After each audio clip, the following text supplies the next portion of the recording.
This is Inside the Locker Room, where football isn't just a game, it's a war zone. Every take, unfiltered. Every prediction, ruthless. From Sunday battles to primetime legends. We break down the matchups, the mind games, and the moments that define champions. Fantasy, film, trash talk, all inside the locker room. So if you came for smoke, you're in the fire now. We are back with another episode of Inside the Locker Room. And look, I know this kind of looks crazy, y'all. We got some special guests on this. We got Tyran, he's back. We got MJ, who's back, and we got one of Ben's guests who will be coming on the show shortly in a matter of time. But look, it's crazy. And I said this. One thing about Inside the Locker Room is we kind of took like a couple months off. But Adam and Ben, what did I tell you? I said that we were going to come back in December. We were going to get content out rolling and rolling. Oh, yeah, baby. We did. And to the ones that didn't tune in, make sure y'all tune in to me and Michael and Nate's HBCU podcast. We did that yesterday. We're currently, I think, at like 200 views on that. So it's getting good views. But what I want to start our podcast off with is Chicago. Look, they just lost to Green Bay, and they're in a tough NFC North race right now. And I was looking at this earlier. Somebody is going to have 11, 10 wins in that division is not going to make the playoffs. We don't know if it's going to be Detroit. We don't know if it's going to be Green Bay. We don't know if it's going to be Chicago.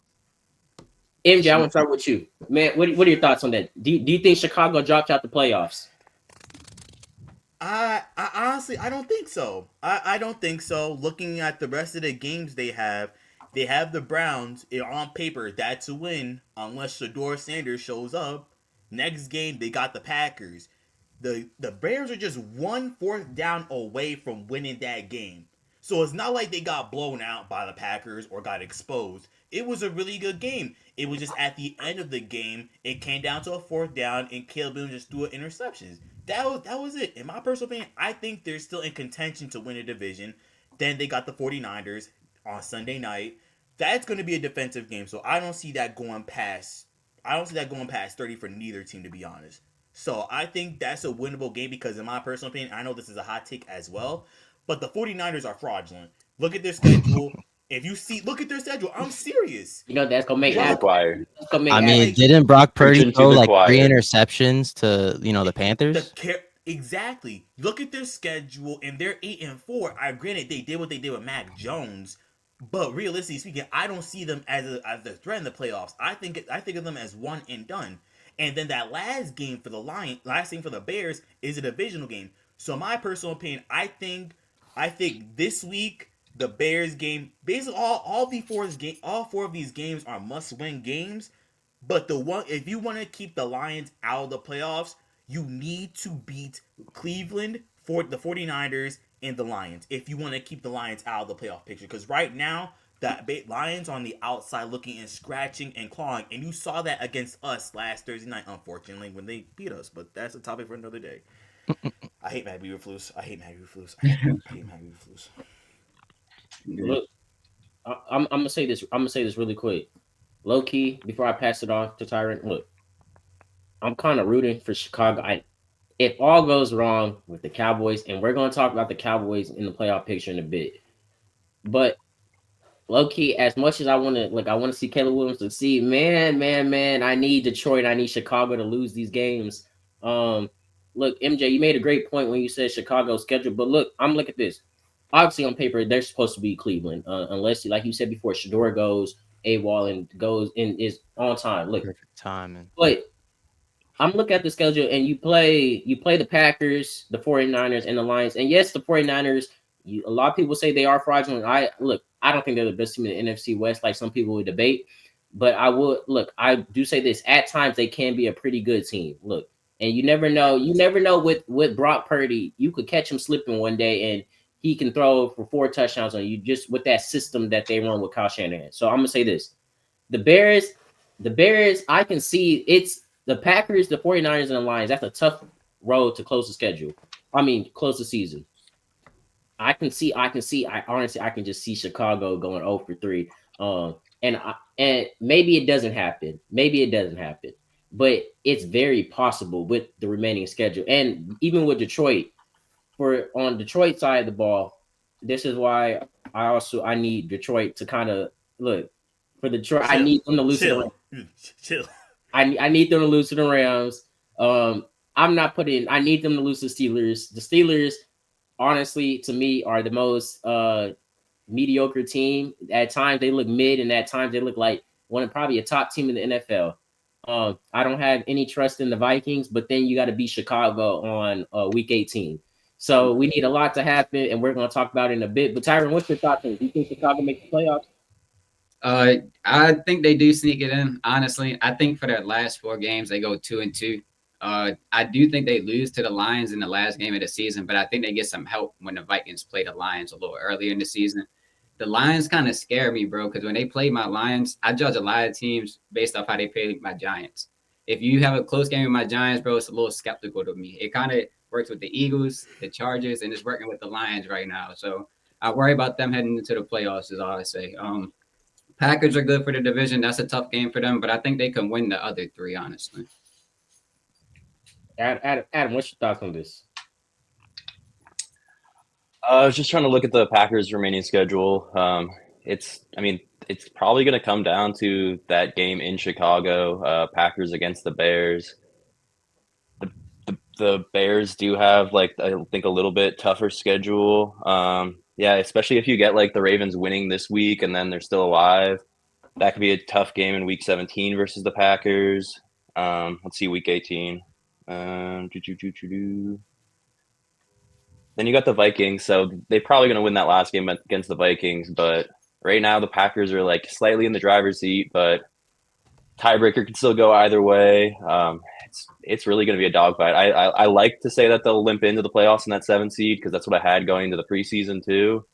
But just something tells me the Packers are going to somehow eke this out. I really do think it's going to come down to that head-to-head win or head-to-head matchup in Week 17. Sorry, Johnny's being a little invasive right now, but yeah, it's going to be an absolute dogfight. I think the Bears beat the Browns this week.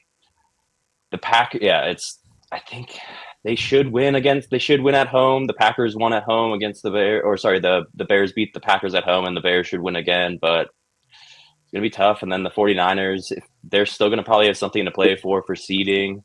They're probably not going to win the division, but at the same time, they're going to be fighting for all those wild card spots. And then I think they probably beat the Lions, but I'm going to say the Bears just barely missed the playoffs, even though I want them to make the playoffs. Definitely rooting for them. Ben, what are your thoughts on this? So I might be in a similar boat than Adam on this, and it might be because we spent so much time with those cheeseheads. But I'm gonna go back to what MJ was talking about with the Bears as well. This is not to discredit the Bears' last game against the Packers at all. MJ mentioned before it came down to fourth down play, and they barely lost that game. But when I look at these two rosters between the Packers and the Bears, I'm of course comparing their offenses. For me, I think the Packers offense runs a little bit deeper, even with Tucker Kraft and Matthew Golden out. Christian Watson had 2 tutties last game. Josh Jacobs looks to seem like he's, getting back on track slowly. And I just think for me, the defense also for the Green Bay Packers still, they've been historical these past couple weeks. And, obviously they did drop the game to, Cleveland earlier in the year, and, Carolina happened again. But I don't know. I just think the Packers will also sneak out with this as well. And while I do expect the Bears to make the playoffs still, I think it's the Packers division to run with in the North still. Look, this is how I honestly see it playing out, because if just the way I look at when I look at the schedules, honestly, I'm not gonna say I dive too much into it, but I kind of look at your last 5 games. Chicago was coming in. They came into Green Bay. They came hot. They beat the Eagles, and a lot of people have their opinions about the Eagles, but the Eagles are still a pretty good football team at the end of the day, regardless of your opinions. But you lose to the Packers on a close one. Saw MJ rolling his eyes. A lot of people. You're supposed to beat the Browns, but look, you come back home, and this is for the Bears. I mean, honestly, I think this game against Green Bay is going to determine a lot. Like Adam said before, it's going to come down honestly, if just like put it like it is, if Chicago doesn't win this game against Green Bay, their chances for a first spot, first place in that division are just gone since they lost to what you call it, Green Bay last week. Yeah, Um, and but sorry, I was gonna say real quick. Also, like we also mentioned during the offseason, like honestly, we were like tarnishing the Bears, run game. How it looked on paper, but Kyle Monangai and DeAndre Swift, they've done a great job so far. And they're what Ben Johnson and all of them have been doing so far for their first year too. It's nothing to discredit them at all, but I just think also with Detroit, that just plays a huge factor as well. And for me, for Detroit, it's kind of like a 50-50. Like for me, this game against Matthew Stafford this week, like Matthew Stafford played for the Rams for over a decade. Like I always remember that game of Matthew Stafford blowing out his shoulder, finishing the game, and now he's going. Believe they're in LA, right? Or are they in Detroit? I think they're in Detroit. Yeah. So Hold if up. he's going back No, to they're in LA. They're in okay, yeah. LA. for They're in me, All right. LA. look, I'm gonna But say this. that's gonna be the game for me for Lions too. I never thought I'd be watching the NFC North that's much boiling down to it. But look, unfortunately, Detroit, Chicago, and Green Bay, you could say they had pretty tough schedules to close out the season. Um, right I now, just. if I'm before I'm passing mic to you real quick, I'm passing Mhm. mic to you real quick, MJ. But if honestly, if I'm the Bears and we lose against the Packers, after next week, your best shot is to fight for which wild card spots you are. But you also got to wonder, you also got to realize this: if Chicago loses to the Packers, then they put their season in jeopardy of missing the playoffs because Detroit can catch up and get them for that 7th seed. Also, you got to worry about Philly and Dallas because Dallas can also still take the division and Philly can still go and take that wild card spot because they beat Chicago. So I mean, Chicago will have if Chicago loses this game against the Packers, their season is on the line 10 times more because you got to worry about, like I said, Detroit. You got to worry about Philly. If Dallas catches up and takes the division for them, then you also got to worry about Dallas. If Dallas doesn't get the division, they can still get in front of Chicago if Chicago loses out. So that's what you also got to worry about. And if Dallas wins out, so I think right now Chicago just has more on the line out of any team in the NFC North. I think, like I said before, I think it's gonna finish like this. The Packers take first place, Detroit takes second place, and then then Chicago takes third, and then we see the Vikings take fourth place. No hate to Chicago, they had a good season, but the NFC this season is probably one of the toughest we've seen in a good minute, and Chill, it's Deuce, you're about to be in an we edit. don't we were talking I'm about kidding. this, Adam. We said this a couple weeks ago. We don't even know who's a true number one team because every team just we had the Rams at one for a little bit, then they lost to the Panthers. We had the Seahawks at one for a little bit. They lost to the Rams. We can go on and on. But MJ, what's your thoughts? Dudes, you hit the pin right on the needle. Lord have mercy, cause you're right about the Bears season. So much can play a factor into a team and how they can get into the playoffs or even be knocked out the playoffs. For example, granted, we just have that one tie against Green Bay, but that also can mean a lot because we're only a half a game behind Philadelphia.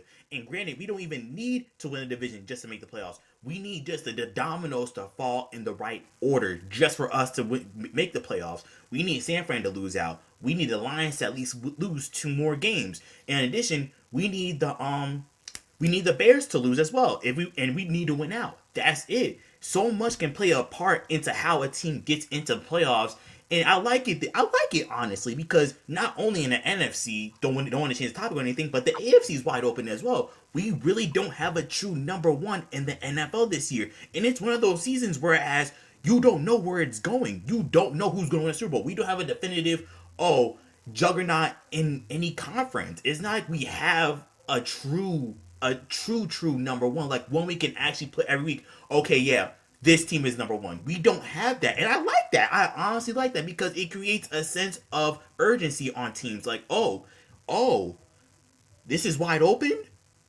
Like for example, Carolina. We did not see Mm. Carolina winning this year. We did not see. We saw Bucks win the division easy because we didn't really pay attention to that division like the past few years. Granted, Atlanta last year with Kirk Cousins weeks 1 through 8, and then after that, God knows what happened to that team. God only knows what happened to that team. But I like it. I honestly, I really like how the playoffs are setting up right now. I really like it. And I'm gonna say this. Just jump into our next topic. Speaking of Dallas, like, do y'all think Dallas has a shot to make the playoffs? And Dallas hurt. They really shot themselves in the foot losing against Detroit. And you can have your opinions on that, but also the Eagles kind of helped Dallas out by losing to the Chargers. And I don't know which y'all's picks were on the pick 'em. I had LA win. I've kind of seen where I said this a couple weeks ago. This Eagles team, they just remind me of that 2023 team when they started so hot and they lost the remaining schedule. And then this is I think Dallas honestly jumps them.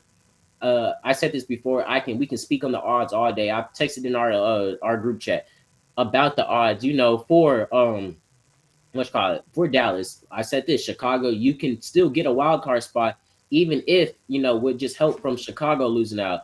From let's call it. I'm not really too much worried about the 49ers because I think right now the 49ers, their biggest issue is not even making the playoffs, it's determining to get first place with the Yeah, they're battling Rams Seattle still. and they have a very important game against Seattle in week 18. It's going to come down to a lot, but honestly, we'll talk about the West in a little bit. But do I think Dallas makes the playoffs? Yes. Do I think they win the division? It depends on how. Honestly, I can't give a true definite answer until how I see against how they play against Washington. I said this before.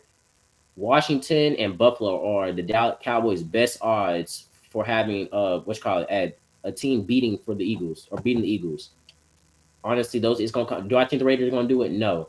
I think the Commanders can get one out of them, and I think Buffalo can do it. And all the Cowboys, because Cowboys are just a game and a half back behind Philly, so we just need two losses. And the Cowboys remaining schedule, I think they can win out. I'm sorry, Tyron, about the Giants. Look, I just think Dallas can come. I think they met life. I think they win. Chargers are going to be our hardest game to close out the season. But how they played against the Eagles, to me, that looked like an inconsistent team. But you could also say that about the Eagles, who had a whopping, 3-4 turnover. They had 2 turnovers in one play. So you could say that about them. Do I think Dallas makes the playoffs again? Yes. Do I think they win the division? I can't tell until Philly plays Washington. But if Philly is to beat Washington, my hopes are not going to winning the division. It's going to, can the Bears and the Lions lose out so Dallas can get in the playoffs? Oh, Yeah. wait. 1 sec, Adam. My fault. I know it's all good. No, you- My dog was there you barking, being in pain. I'll say this: I think the Eagles are going to win the division still, and I think that the Cowboys are not going to make the playoffs just because I think they're only going to get one playoff team out of that division.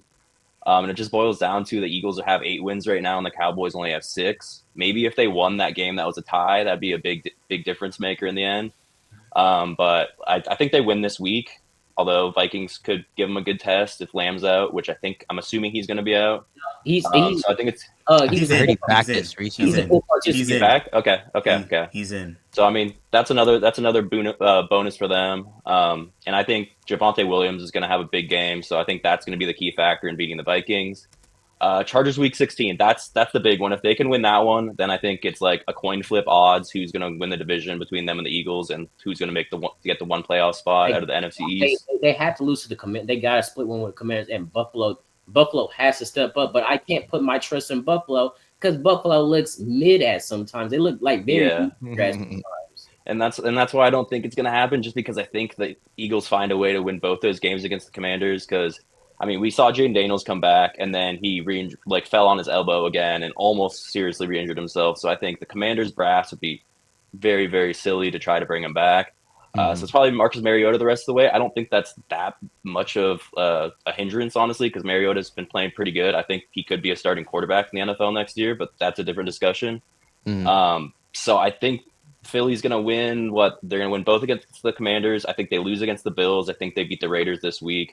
So they're going to be at 11-6 at that point. So that's why 11-7. Wait. Oh, it's bad math again. Yeah, no, that's right. How does it not add up? Either way, I think they're going to lose one game and they're going to win 3 games. And I think the Cowboys do beat the Giants in Week 18. I think they beat the Commanders. I think everyone's kind of going to beat the Commanders from this point on. But just going to be that Chargers game, and I think they're probably going to lose. But if they win, then definitely will give themselves a chance. Tyron, what's your thoughts on this? I think Adam hit it right on the money. I think the biggest thing working against y'all is y'all only have 6 wins, and then the Eagles having 8, and then they have that win over y'all too. But the Eagles and the Lions, they have schedules that are kind of favorable to them. At least the Eagles specifically. They got the Raiders, then the Commanders twice. They're not going to lose twice to them, especially with a rival. So that's at least 10 wins right there. That's at least 4 that y'all got to catch up on. So I think the division's out of reach. And then the Lions, they're facing 2 good defenses in the Rams and the Steelers. So they're going to have to bring their A game and then 2 rival games to end off the season. So I think that's really going to work against y'all in the end. In the end scheme is what I'm trying to say. And that's what I'm saying. Look, if the Eagles can get ahead on the division, because all the Cowboys need is the Eagles to drop 2 and the Cowboys to win out, and they catch back up. But it's going to really be, like I keep saying, Washington and Buffalo are your biggest chances. But if that doesn't happen, I put all my faith into Chicago losing out. Who Chicago doesn't have a schedule. You know, I'm not going to say they can't win these games, but they can also lose these games, and that goes the same for Detroit. They can also very much lose to the Rams. That can hurt their playoff chances again. But if they win against the Rams, then it's a story for another time, because then, you know, it hurts the Cowboys' odds a little bit less. I mean, a little bit more. Yeah. Ben, what are your thoughts on this? Before I get to you, MJ, because I know you're thinking right now.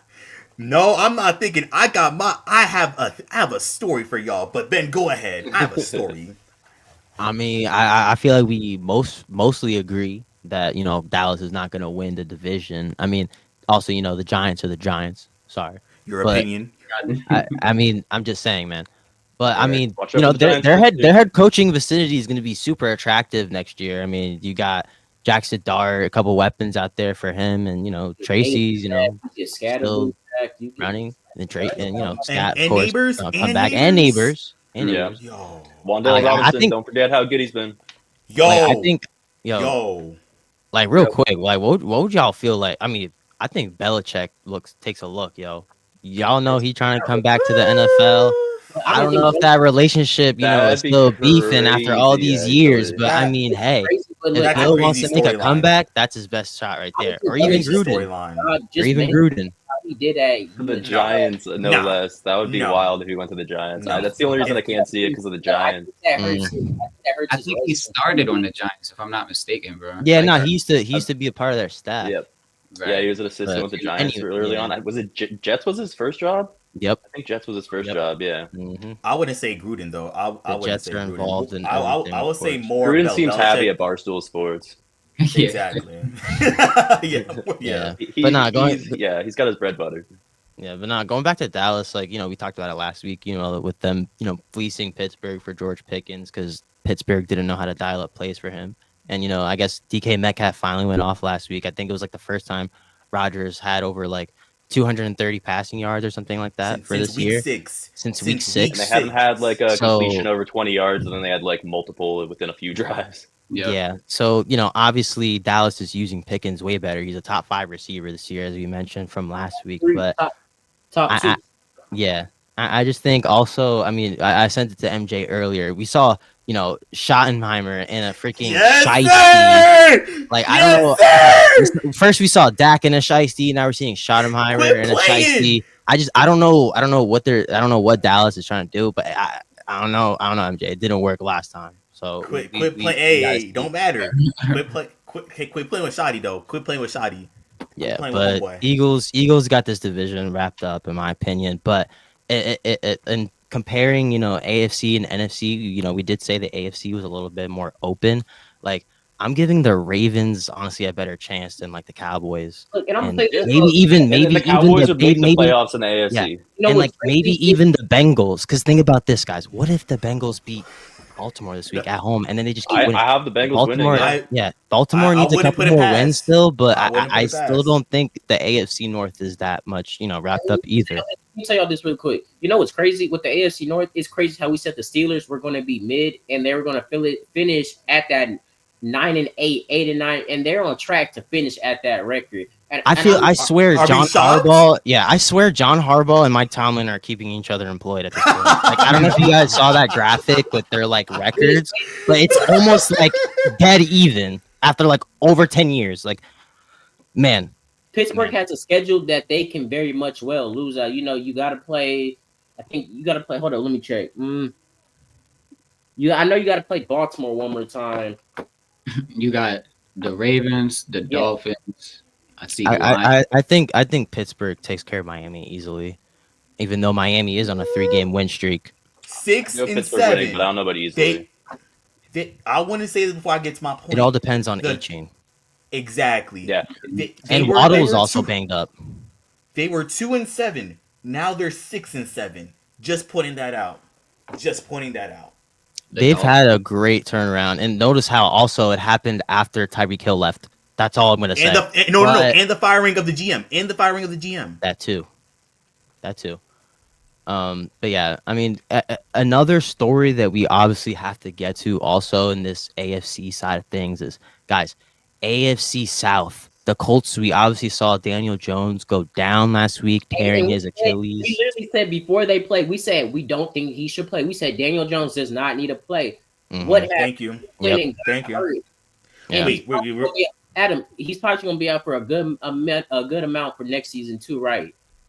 Yeah, torn Achilles. Yeah. Yeah. It's usually the longest turnaround of any of them. So I think honestly the Colts hurt themselves, and that's Ben. I'm glad that you talked about that because that ties into the next topic with the Phillip Rivers signing.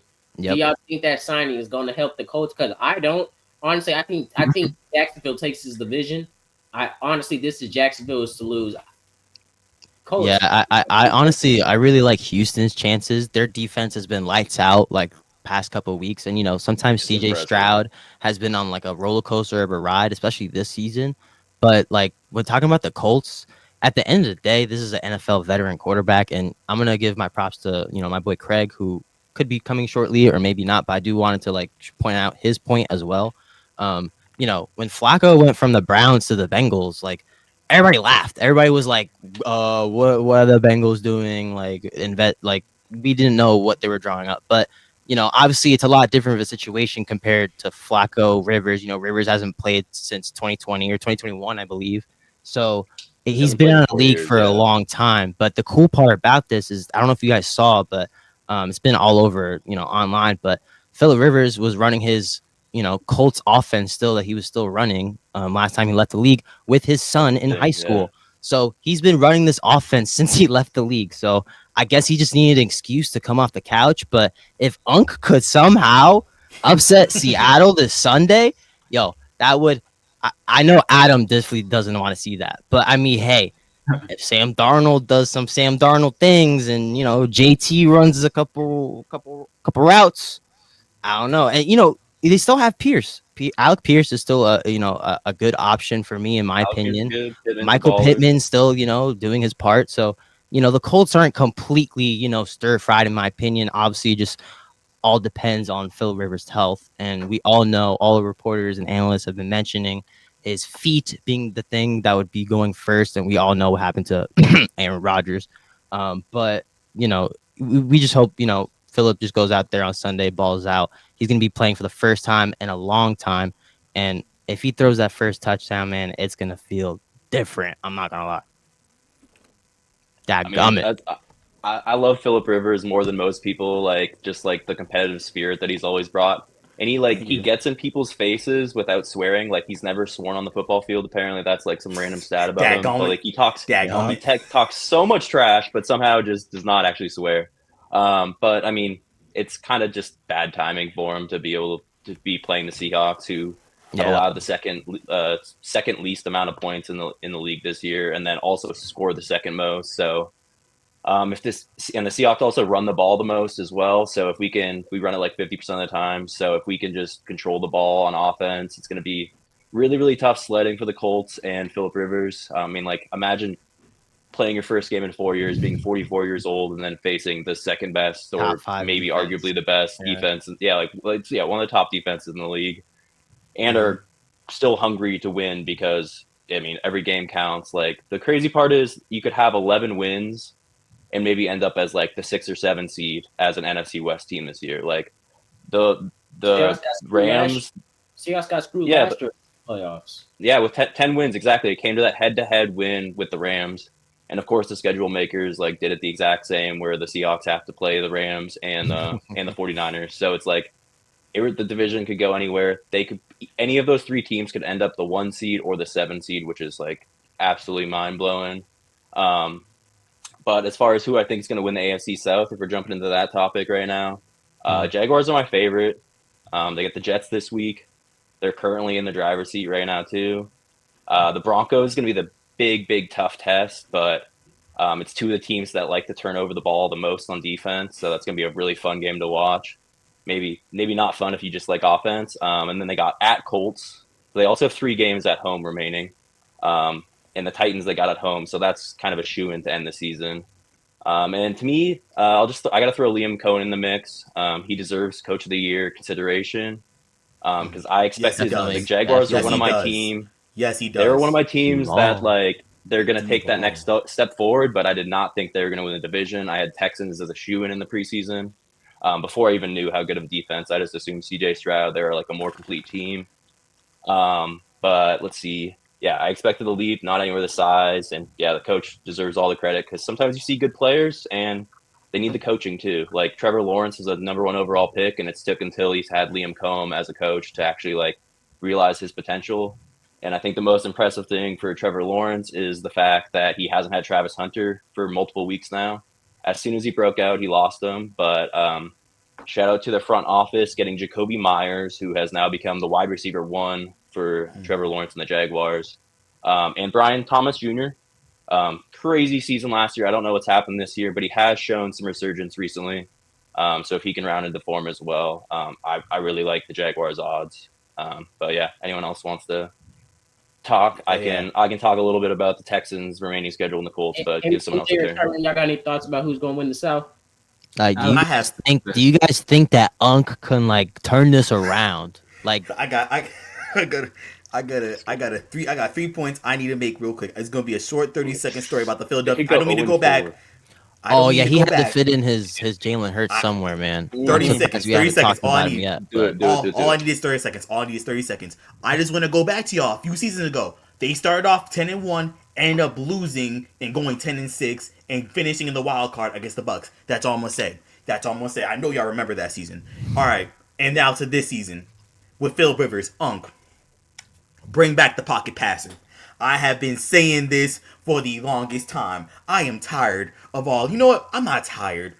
I'm agitated at all these dual threat quarterbacks. All these quarterbacks that just want to scramble and throw the ball like they some Patrick Mahomes. No. Bring back the John Elways. Bring back the Brett Favres. Bring back the Eli Mannings. The Tom Brady's. The Peyton Mannings. The Joe Flacco's.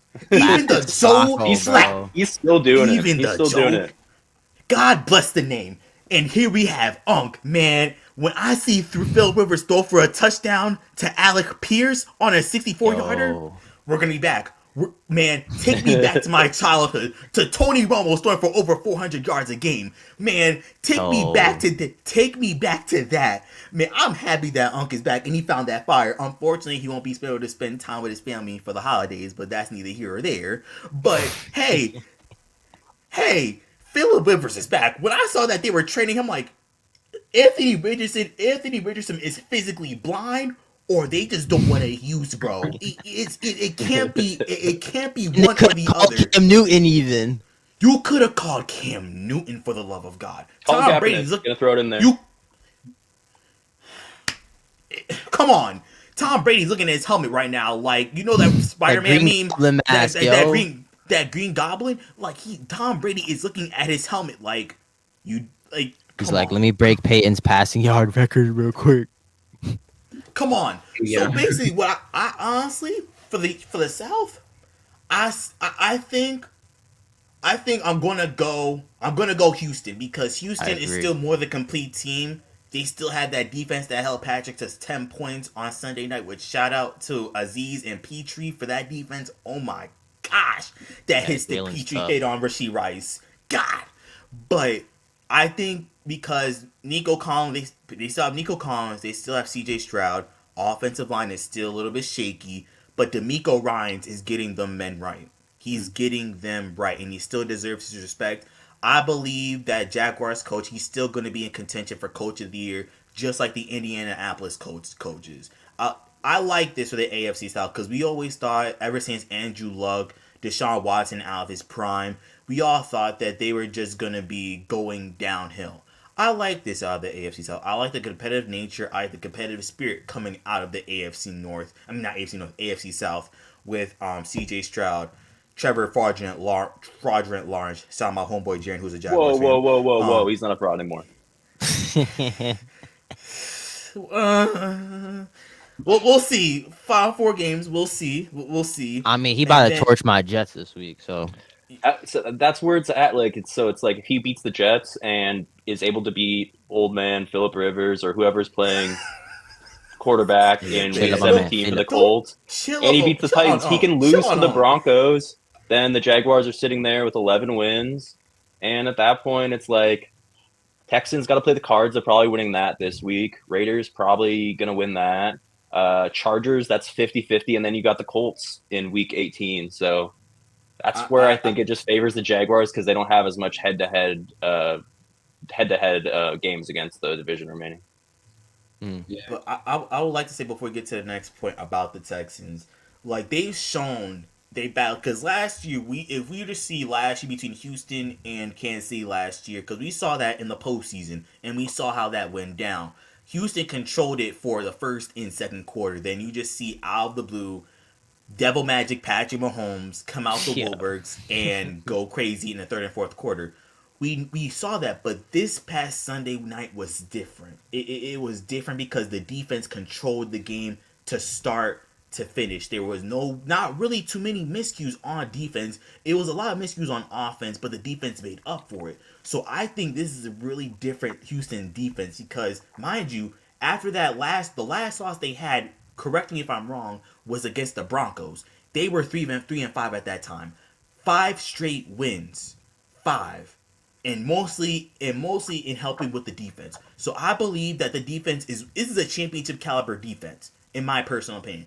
If the offense wasn't the way it was, I would be saying we are looking at a Broncos Texans AFC championship. That's why I like it. That's how I like it. Very interesting matchup there. You know, but look, this is what I've been looking at for and I'm gonna lie, like the last bit. If y'all can see this, hold up, give me a sec. Oh man, hold up, dang, it's not popping up. Oh well, I can't show it, but I'm trying to describe it. Paint us a picture. I'm trying to show y'all like the current playoff picture right now. Houston currently sits at the 7th seed, so their best shot of what I'm thinking is of getting in the playoffs right now is kind of getting to that winning the division. Do I think that's going to happen? No, but I think if whoever's sitting on the 7th seed right now, you got a lot. I'm not going to say you got a lot to worry about because I don't think Kansas City and Baltimore are going to catch up to them. Honestly, just how they've been performing this season, I think the Chargers are going to knock Kansas City out of the playoff picture when they play in a couple of weeks. But I just think I feel like sitting on the 7th seed, you just got a little bit too much. You don't got a lot of wiggle room to worry about as to where winning the division, which the Jaguars are currently in. You got, I feel like you can lose a couple games, but I think the Jaguars take this game. Shout out to Liam Cohen. He's coached this team way better than I expected. I know Adam, all offseason we kept saying the AFC South was a division full of mediocre teams aside from the Texans. At first, I'm not gonna lie, the Jaguars they kind of were proving my point at first, but as the back half of the season has gone, Jacksonville has kind of, they kind of shut me up, and it started with that game against the Chiefs. When they beat them 31-28. Sure. Of course you lose to the NFC, you lose to the Rams and the Seahawks, but got smacked by the Seahawks. But I mean, look, you bounce back and they're on a 4-game win streak right now. And like you said before, you play the Jets. The Broncos, in my opinion, is your hardest test to finish out the season. But the Broncos, even then, they have their own. At least at home. Yeah, and it's at home. Look, the Broncos have their own consistencies. I think that if the Jaguars can expose those inconsistencies, which are on the offensive side of the ball, we know that the Broncos have an insane defense. But what can you figure out on the offensive side of the ball to contain them? And then you have the Colts and the Titans with the favorable schedule to close out the season.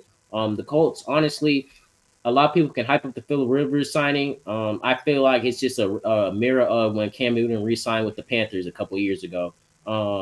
I really don't see a lot happening with the Colts. It's cool for his fan base, but it's not going to help them. So I see the Jaguars taking this division. Tyron, what's your thoughts on this? I think the Jaguars are going to take the division one. I think that offense is really clicking. The signing of Myers has helped Thomas, I think, because he needed that mentor to really kind of help groom him and get himself out of his own way. Defense looks good. I think they're getting back Trayvon Walker soon. They led the league in turnovers at one point. I think they still do, if I'm not mistaken. And they're up there for sure. Yeah, and the Texans, they don't get me wrong, their defense looks really good, bro, but that offense has looked really skeptical with Stroud on the field. When he's off of the field, they low-key look better, which is weird. But the one thing I'm going to say, the Colts are the most fraudulent team this year, bro. And I know I probably stand on the island by saying that. But Wow. No, I'm with you. Yeah. Next year, I had a bro. Colts friend that said, like, 5 weeks ago, he's like, we're going to lose, like, every game from then on out. Bro, next year, bet on it, they're not going to make the playoffs. They may not even get, like, 8 wins, bro. Especially if they bring back Daniel Jones. Thank goodness the Jets got their first rounder this year. But I mean, it might have to be Riley Leonard or someone else too next year because Daniel Jones is not going to be good to go for week 1. Yeah, bro, I'm telling you, that offense is good. They had a lot of luck to start the season, and towards the back end of the season, they had a lot tougher teams who were more capable and like versed in those tougher games. So I don't know. I think the Jags are going to come out this season though with the division. I think Phillip Rivers coming back this season was the worst scenario for both like him and the team because they're going to get nothing out of him. Maybe like a win or something, like a feel good moment, but he's about to miss out on the Hall of Fame again. He was just about to be eligible. I think he was like a finalist or something. So that's crazy. Actually, that's such a good point. Yeah, that's such a good point. But no. There's a world that exists where the Colts go 0-4 over the next 4 weeks and the Jaguars go 4-0. If the Jaguars are able to beat the Broncos at home, which I think because of the way they match up against each other, the way the Jaguars force turnovers and Bo Nix is one of the most inaccurate quarterbacks throwing downfield, they force him to do that, then the Broncos can't rely on their defense, especially if the Jaguars are running it back in the end zone the other way. So if the Jaguars could have 13 wins at the end of this that would season, be insane. Crazy. Even without Travis Hunter as well, they even have their first round draft pick healthy right now. Colts could end up 8-8. No, not 8-8 because we're 17 game season. But they could end up 8-9. Like I would love that.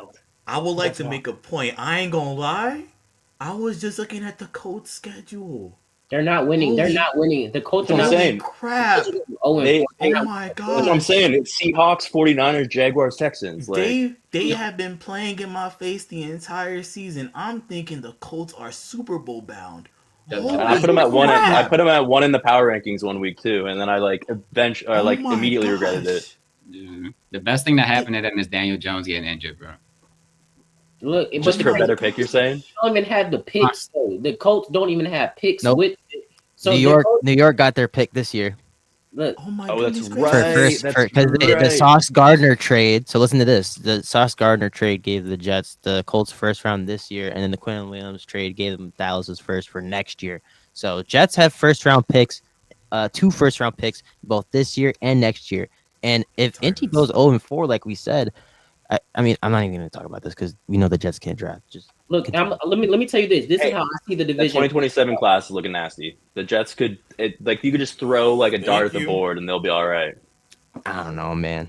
Sorry, go ahead, Deuce.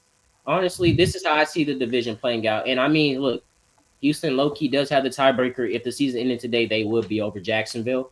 If the season did end today, so really? I'm gonna say it like this. I think it's wins. I think they got one more win, don't they? They got Jaguars. They have 9 wins. They do got one more win, but this is how I'm gonna predict the season to come out. Honestly, I see Houston finish 12-5. I see Jacksonville finish 12-5.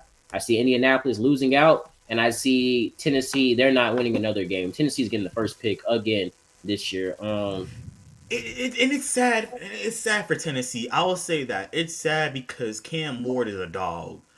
Brian Callahan is one of the worst coaches I've ever seen coach. He sucks. And man, Cam Ward coach. Please. You know the one thing I hate about quarterback coach. I hate when you throw rookie quarterbacks into the fire and you don't get to develop properly.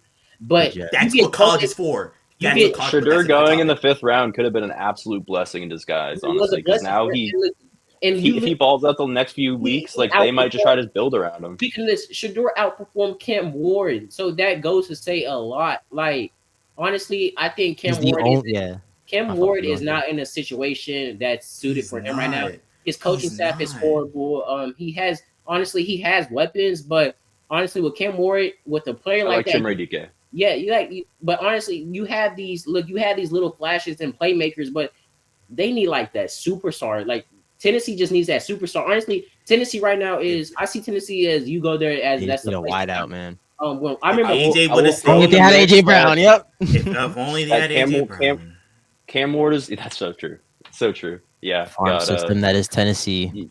If he just would have remained patient, if he just read a book in Tennessee, just saying, if he just would have read a book in Tennessee and kept his mouth shut. And I'm not trying to hate to Cam Ward, but Tennessee right now just feels like that's the place to go where players' careers go to die. And I said that a few years ago when Robert Woods, you remember Robert Woods was doing amazing. Man, that's a pull right there. And then Robert Julio Jones. And I said Julio Jones. That's another. I say Tennessee is where players go to die.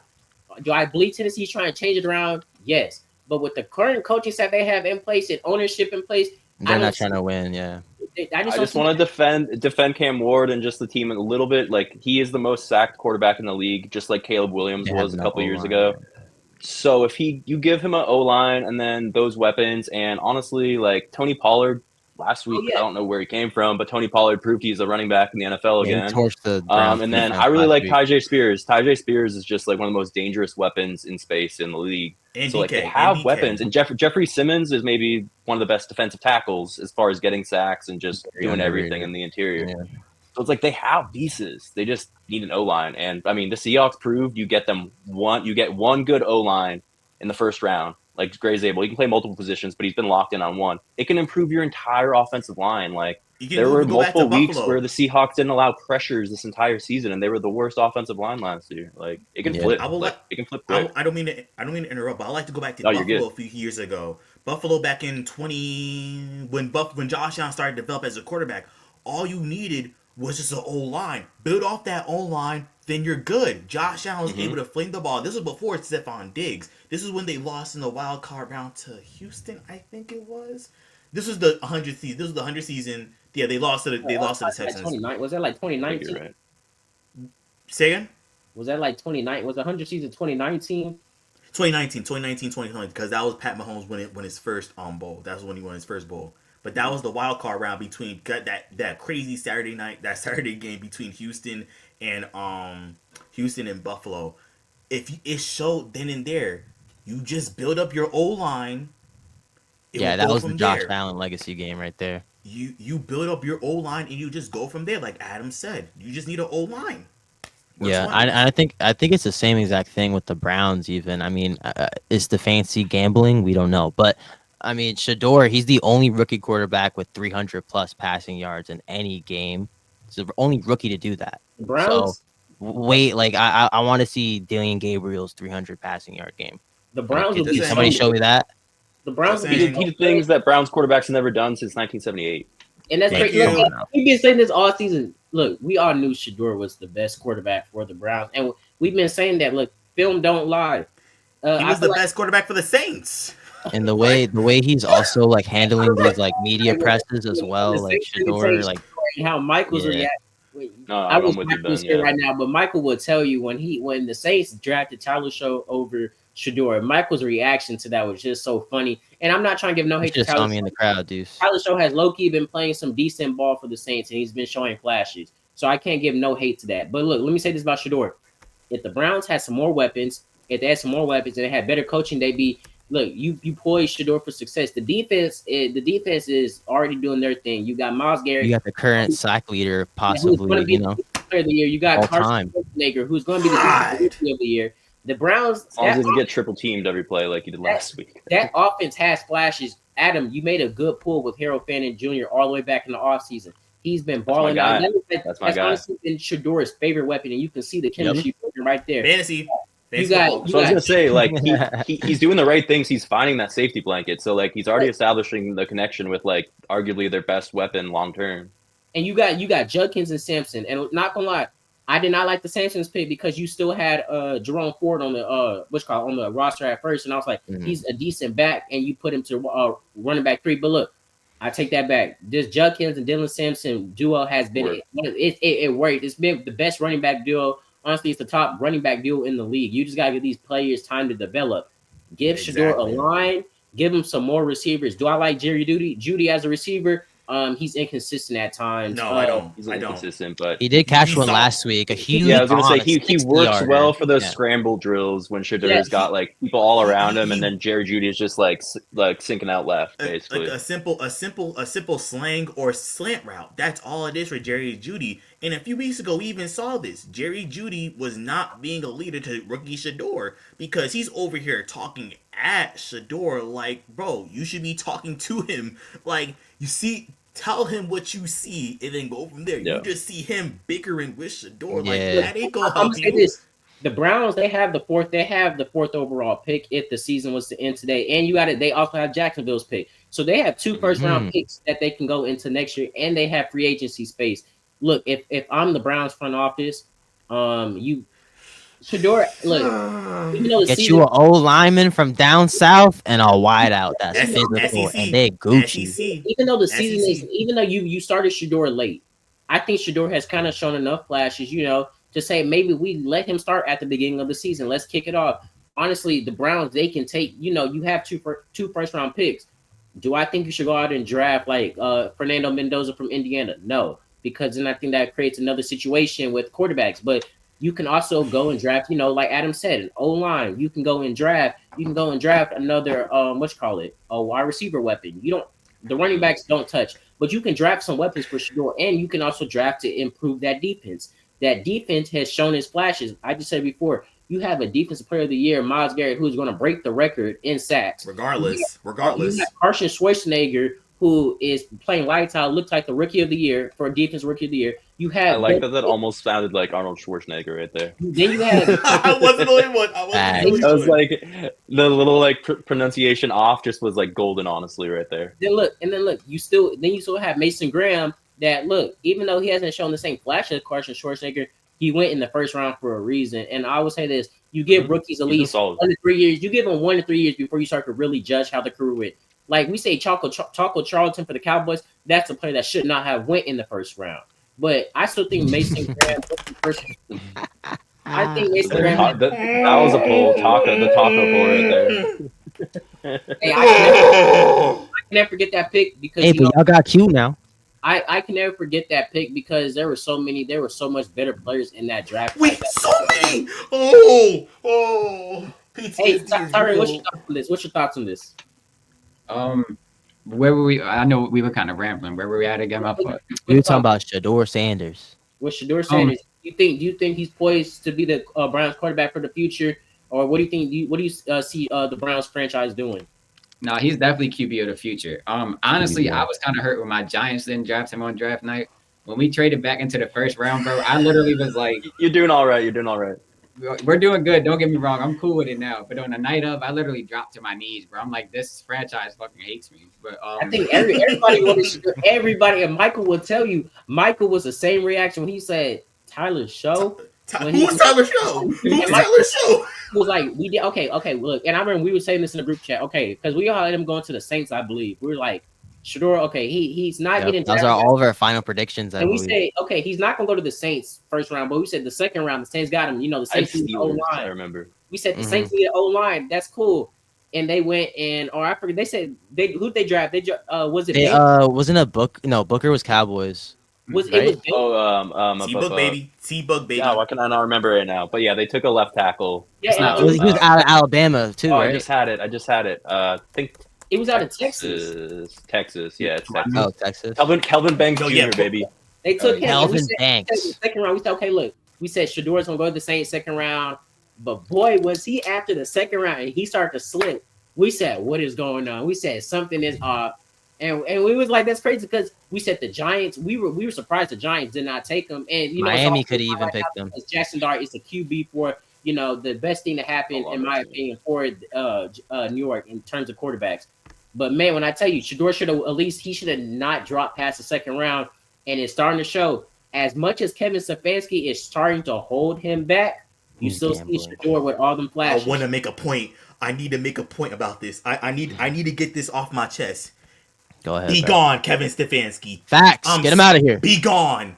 I'm so Nah, I'm serious. kidding. That's kind of mean, but I just feel like the play calling. That's what you're talking about, MJ. The play calling for the that's what Browns I'm just hasn't talking been the about. best. And we're not trying to offend anybody for calling for people's jobs here, but that's not what we do here. But the Browns, their offensive, their offense could just have so much more potential. We were talking about So Fannin. We were much. talking about So Judkins. much. Judkins could be a top 5 back in this league when it's all said and done. That's the thing. I It's just know Adam conservative. remembers It's the conservative. reaction from the crowd when the Browns picked them in that round. So, I mean, the Browns could have a huge offseason this year, and we just might be, in the ride for it. But I guess to sort of end off this episode here, guys, I mean, we haven't talked about the NFC South really that much. We did mention the Panthers and the Bucks a little bit, but tonight, I guess to start with our predictions for this week, we're in week 15. Tonight, in a couple minutes, actually, we have the Atlanta Falcons traveling to Tampa, taking on Baker Mayfield and the Bucks. Mike Evans is back. Chris Godwin's still in there.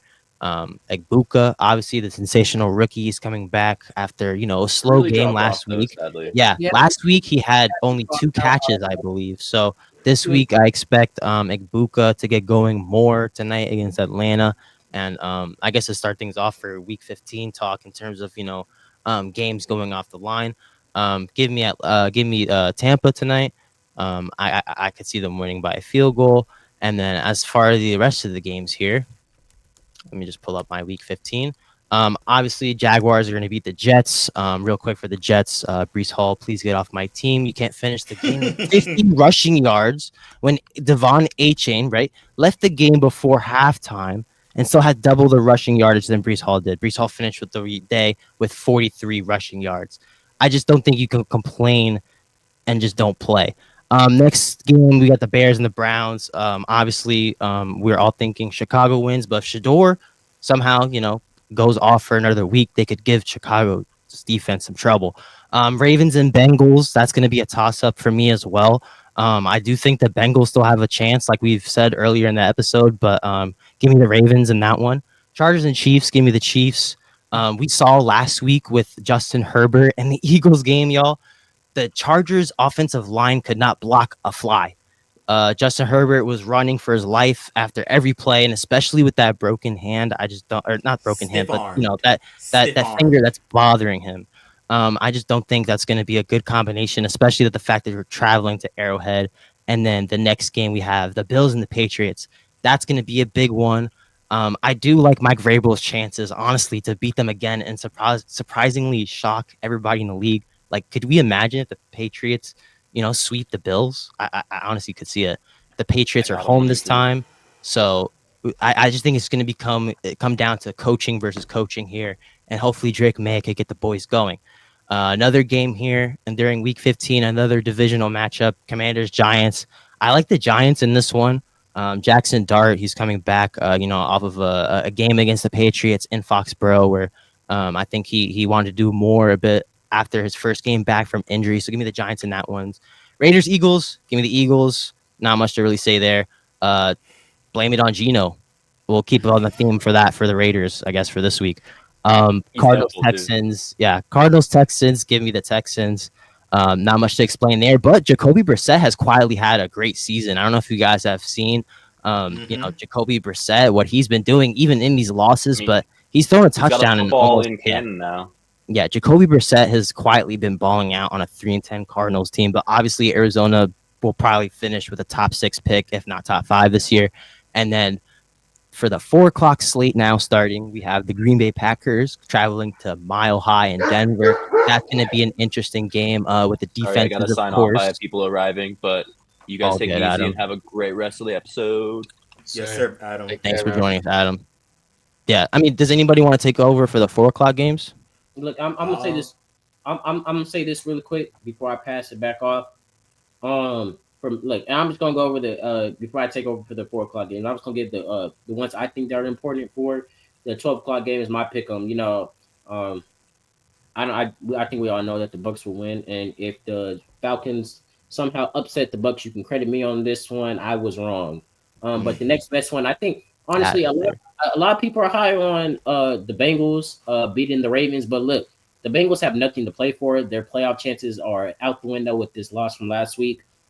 The Ravens still have something to play for, and the Ravens are, even though they're playing away, I still have faith in Lamar. Lamar, you just with Lamar this season is which Lamar are you gonna get? Because some weeks the Yeah, I Ravens think look he's been like playing injured still. I think that's Lamar's the hurt. thing. Lamar's Yeah, hurt. he's still yeah, and hurt. Lamar's that's the hurt. thing. But sometimes even through this injury, sometimes they look like a top team. Look, they got back the top of the division when he came back, but as the season progressed, they just don't look like that same team that we thought they were. And look, if they miss the playoffs, I wouldn't be surprised. But for the 4 o'clock games, look, Broncos, Packers, that's an important one for both teams. Mhm. Broncos are still not, they haven't even clinched the division yet. Chargers could still take that with how things are going. And the Packers, you still got to worry about what you call Lions it. and Bears. Yes, Yeah, the Lions. Lions. Yeah, Bears and the Bears and Vikings. No, I almost say Yeah, the Vikings. Bears and the Lions. You still got to worry about the Yeah, Bears and the Lions, and you got to worry about playing for the 7th seed that a lot of people don't want to have to worry about. Um, Yeah, but I see Denver stepping up in this one. They're at home, Mile High. Mile High is going to get allowed. Broncos need this to clinch the division. they need to. They need to, especially with Uh, Bo Nix, because Bo Nix has not been. He he he's not what we thought he would be in his second year. Because we yeah, saw and I'm not. glimpses. And He's we not saw taking a glimpses of that. sophomore slump. It hasn't been like a slump, but it hasn't But been like a sophomore elite though. He's just been playing just not how we expected to expectation. conservative. I feel like he's been playing conservative under Sean Payton's call. To be honest, like you just see a lot of you. Yeah, obviously you see Cortland Sutton on a street route. Obviously you see Troy Franklin making his moves as a rookie as well, helping out Cortland Sutton with the load, and you see Evan Ingram. I just feel as though he's not. Coach Payton doesn't trust him yet, because yeah, he had Drew Brees, but it's more like, oh, do whatever it takes to win, and obviously that's a good mindset, but also be comfortable while doing it, not just settling for the, okay, we did this, how can we expand upon it more, how can we spread out the field, because you only see Courtland Sutton maybe about what 5 times a game when Bo Nix throws him the ball. That's about it. And it's strategy, obviously. It's obviously strategy. But I would like to see more Bo Nix than we saw in Oregon. Him throwing down the field. Him throwing about maybe 20, 30 yard passes. I would like to see that more of Bo Nix, because we saw that last year at the end of the year. We saw him progress like that. Now this year is just like, what's going on here? So Yeah, I Yeah, think like with Denver, like the big thing for them is what Sean Payton's been doing. Sean Payton, like a quarterback whisperer, so that's been huge. Like for getting Bo Nix a little bit better. I just think Denver still has a lot to prove for me. yeah. I honestly, and then look, the final game that's important for that I see in the afternoon slate, is your Rams and Lions game. The Lions need this game to stay in playoff contention because they're not even in the playoffs right now. And if they lose this game, which is honestly I'm pulling for, I hate to say it, I'm pulling for LA win. Adam, whenever you see this, I know you hate to hear that because you need LA to lose, but I need LA to win so they can knock Detroit behind Dallas. Thank Um, you. I need LA to win, and honestly, I think LA is going to do this at times. Detroit looks inconsistent at times, like Tyron said before. How you play against the Giants, that can say a lot. That game against the Giants was too close for a team like the Detroit Lions. As to where the Rams were to play the Giants, I don't see that happening. Just with how Matthew Stafford's been playing, with how Puka's been playing this season, with how Devontae Adams has especially been playing this season, who has really stepped up in ways that a lot of people can't even imagine. The Rams defense has been playing lights out as well as their O line. So I take Los Angeles in this one. Sure. Especially how Devontae Smith in this late in his career, how he's still looking like Green Bay Packers Devontae Adams. Look at basically I don't have I don't have anything else for what's call it to close us out other than let me see really quick. Which I one want to did hit on a couple of things before we get out of here, yeah, bro. yeah, yeah, yeah. When it came to the Giants first, the best way to beat us is by passing, bro. We play man coverage every time, and Matthew Stafford will eat that up. They got too many receivers. That's a bad matchup. That's my nightmare right there, bro. Second, Bengals and Ravens. I know it's a very good matchup this week, but when you said the Bengals had nothing to play for, it's a rivalry game, bro. I know a lot of people overlook that, and it's Still because they giving think Cincy a shot. they think Ravens Steelers, bro, but Bengals come in and play upset to Ravens all the time. I said this on the last stream, bro, right before they beat them on Thanksgiving, bro. They cannot stop their passing game of the Bengals, and it just depends on what Lamar y'all get, like they said. And then one underdog I want to tell everybody to watch out for, even though I picked them, is the Patriots. They are one of the best teams right now, but they've had a fairly easy schedule. The Bears come in, they're kind of hot. They it's going to be a rivalry game. They know they're trying to fight for the division. They still have a chance for it. So I think the Bills are going to come in with some steam. I think it's the reason that the Patriots are underdog. And I'm not going to go over every pick. I'm going to just tell everybody, check out Inside the Locker Room, the graphics on their page. That's the best way to check out all the picks most of the time. So, MJ, you got anything about this week? One game that kind of picks my ear a little bit, I'm not gonna lie, is the Chargers and Chiefs game, because we saw what happened week 1. We saw what happened in Brazil, because we all were thinking it was going to be a close game, but it's going to come down to Patrick Mahomes winning that game. I would like to see this Patrick Mahomes who's backed against the wall. I would like to see this Patrick Mahomes, whereas we haven't seen him in this position before. We haven't seen him being cornered a little bit, because now their percentage of getting to the playoffs started from, 59 to now 31. So now this Patrick Mahomes is in a corner, whereas, oh snap, we have no other choice. We have to win out now. This is like no ifs, ands, or buts. If we lose one more game, we're done. We're mathematically, we're eliminated. You might not be eliminated right then and there, but mathematically speaking, you're eliminated. Another game that you guys brought up that I want to low-key get into was the two divisional games, the Bills and the Patriots, and the Ravens and Bengals. The Bengals season, in my personal opinion, is over. No ifs, ands, or buts on that. It's over. You lost last week against the Bills in a banger of a game, but your season's over. You focus on next season, develop. But the Cincinnati Bengals, if they live off of one thing, it's on upsetting the Baltimore Ravens. And like what you all said, honestly, Joe Burrow, Joe Burrow needs help. That's all I gotta say about that. He has help, but offensive line help. That's what he needs right now. That's what Joe Burrow needs right now. He needs offensive line help, and he can't keep on getting hurt every season. He just can't. He can't afford that for the rest of his career, because it takes a toll on his body and it takes a toll on his mind. He needs to win, not now, but in upcoming seasons, he needs to win. The Bills and the Patriots. This will determine the rest of Drake May's season. I think this would definitely determine the rest of Drake May's season, because we saw what he did on Sunday night against the Bills. Low scoring affair, but he pulled that defense and him pulled it out. So I would like to see if Drake May will benefit from the bye week, or will we see on Monday morning the Bills beating the Patriots? I would like to see that game. I like to see that game. Look, I pretty much, Ben, you got any closing remarks to say before we close this out? I mean, guys, the playoffs are almost here. Draft season is also going to creep up on us. I'm sure everybody's going to try to meet up in Pittsburgh. So, guys, check out our latest videos, all uploaded on the channel. Deuce, what do you think is a good view goal for this one? That's a huge week, honestly. A huge view. Oh, look, 300. We got to get to 300 views. Let's do it. Also, look, we're at 274 subscribers right now. We got to round that out and get to 300. Do I believe we can get to that? Yes, because I've seen us jump up 30 subscribers almost in the span of 3 days. So I know that we have people out there watching. Look, and I said this. Wait, I'm going to say this before we close this out. Cowboys, please don't upset me. I need y'all to win out. Don't let the 9, don't let whatever, what does he want to call himself? The 9. Number 9. Don't let him come into Dallas. What is the 9? What is that? I know JJ McCarthy, obviously, but oh my god, man, we gotta win. Look, Ben, we gotta get a Vikings fan on here sometime in the coming weeks so they can just talk. Yeah. Vikings, because honestly, I want to hear how the Vikings have, from the Vikings fan perspective, how they've sounded and how they've done all season. But look, I'm gonna say this before we close this out. Please help us reach our goal. I said this at the start of the stream. Inside the Locker Room had a slow start the last 2 months, but we are back and we are going to make sure our content is ramping up. 2 to 3 videos a week. And also, look, make sure you check out our solo content, and also make sure you check out our our regular content in general.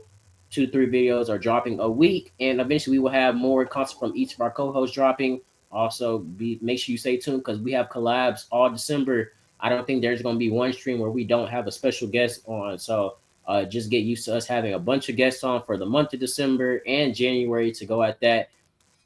As always, thank you for watching Inside the Locker Room. Thank you for tuning into the stream. And as always, stay safe.